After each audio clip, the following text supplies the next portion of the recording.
Important مسئلہ پہلے بھی کئی بار ڈسکس ہو چکا ہے، لیکن میں چاہتا ہوں ہماری آڈینس تک دوبارہ پہنچے. طلاق کا مسئلہ، ایک ہے، تین ہے، اکٹھی دینی چاہیے، اکٹھی دے تو کیا شمار ہوتی ہے. یہاں پہ پھر لوگ فوراً مسلک تبدیل کر لیتے ہیں. پہلے ایک مسلک میں ہوتے ہیں، جب ہو جاتا ہے تو پھر وہ چینج کر لیتے ہیں. قرآن و حدیث کی روشنی میں طلاق کا پروسیجر کیا ہے، اور اگر کوئی بندہ 3 بول بیٹھا ہے تو اس کی کیا ہے، اس کے بعد رجوع ہے یا نہیں ہے، ایک کے بعد ہے یا نہیں ہے. تفصیل سے پلیز اس مسئلے کی. دیکھیں جو اہل سنت کی جتنی کتابیں ہیں، جتنے ائمہ ہیں، وہ تو متفق ہیں کہ ایک مجلس کی 3 طلاقیں 3 شمار ہوں گی، اور اس کے بعد رجوع نہیں ہو سکتا. ٹھیک ہے. اور حلالہ بھی نہیں ہو سکتا، وہ تو حرام ہے. وہ تو ایک نیچرل حلالہ ہے. ٹھیک ہے کہ اس نے کسی اور جگہ شادی کی، بائی چانس ہو گیا، وہ ایک لادا معاملہ. ٹھیک ہے. اب آپ نے پوچھا طلاق اسلام میں طلاق ایک. ٹھیک ہے. اس کے بعد دوسری طلاق دینے کی ضرورت نہیں. ٹھیک ہے. 3 مہینے بعد وہ عورت آپ کے نکاح سے نکل جائے گی. 3 مہینے تک وہ طلاق رجی ہوگی، یعنی ریورسیبل ہے. ٹھیک ہے. آپ واپس آ سکتے ہیں. 3 مہینے کے بعد، یعنی عورت 3 دفعہ پاک ہوتی ہے پیریڈز کے بعد، آلموسٹ 90 دن کے بعد وہ طلاق بائن بن جائے گی. یعنی وہ طلاق کے بعد اب آپ کا نکاح بھی ٹوٹ گیا. اب آپ اپنی مرضی سے اس کی طرف رجوع نہیں کر سکتے. اس کی مرضی آپ سے شادی کرے دوبارہ، ٹھیک ہے، نئے حق مہر کے ساتھ، نئے نکاح کے ساتھ، وداؤٹ حلالہ. اب یہاں پہ نہیں ظاہر ہے ایک طلاق کی بات ہے نا. ہاں جی. اور اس کی مرضی کسی اور کے پاس چلی جائے. لیکن قرآن میں آیا کہ اگر وہ عورت اسی شوہر کے پاس واپس آنا چاہتی ہے جس نے اسے ایک طلاق دی تھی، اور طلاق بائن بن گئی، تو ان عورتوں کو ان کے انہی شوہروں کی طرف لوٹاؤ. تو ٹھیک ہے، کیونکہ بعض اوقات بیچ میں بدماش قسم کے سالے پڑ جاتے ہیں نا، وہ کہتے ہیں نہیں اسی طرح نہیں جان دینا. اس ٹائم تو وہ کہتے ہیں، بعد میں وہ اپنی بیویوں کے ہاتھوں اپنی بہنوں کو ذلیل کرواتے ہیں. عورت کی عزت اس کے خاوند کے گھر میں ہی ہے. اب یہ جو بات ہے نا کہ 3 طلاقیں کٹھی، کیوں 3 طلاقیں کٹھی دیتے ہیں یہ لوگ؟ اس لیے کہ ان کے پاس دین کا علم ہی نہیں. شادی کرنے کا شوق ہے، طلاق کے مسائل ہی نہیں پتا. میں نے جب کبھی کسی کا نکاح پڑھایا نا، اسے بتایا کہ بھائی 3 طلاقیں کبھی دماغ میں بھی نہیں سوچنی، ایک بھی نہیں سوچنی. کیونکہ ابو داؤد میں حدیث ہے، اللہ تعالیٰ کو حلال چیزوں میں سب سے ناپسند طلاق ہے. حلال اس لیے رکھی کہ بعض کا جینون ضرورت ہوتی ہے، ادروائز یہ اللہ کو پسند نہیں. مسلم میں حدیث ہے کہ شیطان کا تخت پانیوں پہ لگا ہوا ہے. شام کے وقت اس کے چیلے آ کے اسے مختلف گناہوں کی خبر دیتے ہیں کہ آج فلاں سے فلاں گناہ کروایا، فلاں سے فلاں. وہ خوش نہیں ہوتا. جب ایک چیلا کہتا ہے نا آج میں نے میاں بیوی میں علیحدگی کروا دی، وہ اسے معانقہ کرتا ہے. جب پھر ڈاکے ملتا ہے تو کم صحیح پایا بھائی، کیونکہ ہوں جدوں علادہ ہون گے نہ آتے معاشرے کے لیے وہ بچے ناسور بنیں گے. تو یہ اتنا نازک رشتہ ہے، اس میں ایجوکیٹ لوگوں کو کرنا چاہیے کہ ایک طلاق دیں، اور وہ بھی ضرورت پڑے تو، ادروائز ضرورت کوئی نہیں ہے. قرآن میں سٹیپ بتایا گیا نا کہ آپ نے پہلے اپنے بستر سے ان کو الگ کرنا ہے، اور پھر بہت ضرورت ہو تو آپ بس اس طرح سرزش والا مار سکتے ہیں جس طرح چھوٹے بچے کو مارا جاتا ہے. یہ نہیں کہ ہڈی پسلی اس کی توڑ دینی ہے، ایسا معاملہ نہیں کرنا، اور وہ بھی ایک ایکسٹریم کیس کے اندر ہے. تو طلاق آپ نے ایک دینی ہے. کٹھی 3 طلاقیں دینا اگرچہ حرام ہے، گناہ ہے، لیکن صحابہ کرام کا اجماع ہے کہ وہ اسٹیبلش ہو جائیں گی. اس کے ثبوت میں مسلم میں حدیث ہے کہ حالت حیض میں طلاق دینا حرام ہے، لیکن نبی الاسلام نے عبداللہ بن عمر نے جب طلاق دی تو رجوع کروایا.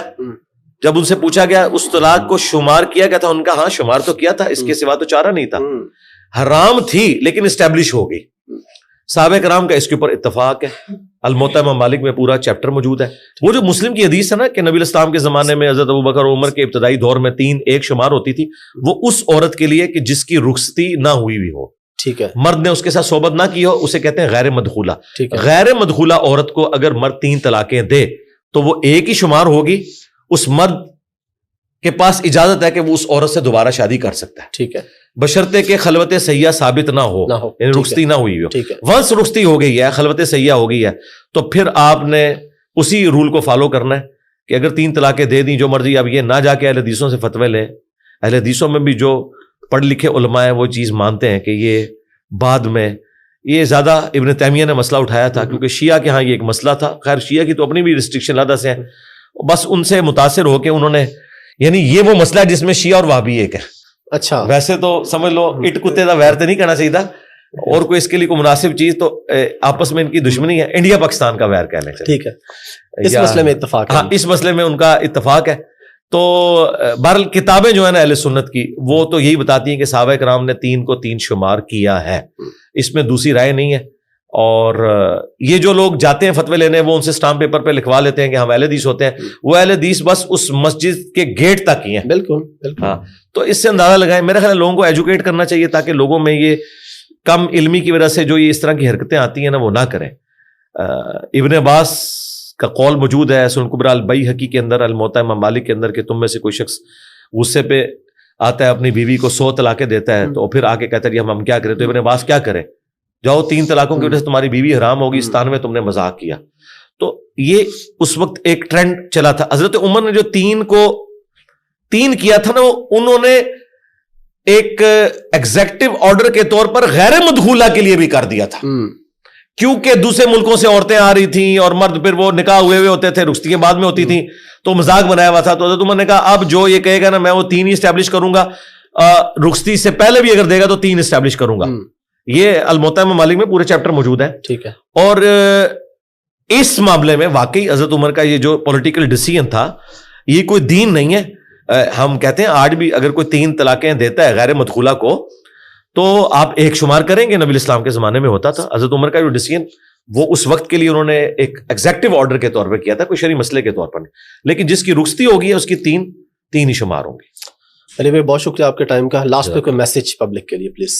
مغفرت کروانے کا سب سے بہترین ذریعہ یہ ہے کہ اللہ تعالیٰ نے آپ کے پیغمبر صلی اللہ علیہ وآلہ وسلم کو جو یہ کتاب دے کر بھیجا ہے، جسے ہم نے جزدان میں رکھ کے صرف اپنی بچیوں کو بیاتے وقت نیچے سے گزارنے کا ذریعہ بنایا ہوا ہے. اس سے زیادہ اس کی کوئی اہمیت نہیں ہے. اس کو ترجمے سے پڑھیں، اور عربی فی الحال اس کی چھوڑ دیں، آپ ترجمے سے پڑھ کے ایٹ لیسٹ نالج حاصل کریں کہ اللہ نے آپ سے بات کیا کی ہے. تو اس ہدایت کو حاصل کرنے کا ذریعہ یہ ہے کہ اسے پڑھ کے سمجھیں. شہد کی شفا چاٹنے میں ہے، بوتل گلے میں لٹکانے میں نہیں ہے تعویذ بنا کے. اور قرآن کی شفا اسے جزدان میں لپیٹنا یا صرف اس کی تلاوت کرنا نہیں، بلکہ اس کے اندر دیکھیں اللہ تعالیٰ نے آپ سے کیا فرمایا. قرآن وہ مظلوم کتاب ہے جو دنیا میں سب سے زیادہ بغیر سمجھ کے پڑھی جاتی ہے. یہ اتنی مظلوم کتاب ہے، تو اس پہ ظلم نہ کریں، یہ آپ اپنے اوپر ظلم کر رہے ہیں. ٹھیک ہو گئے.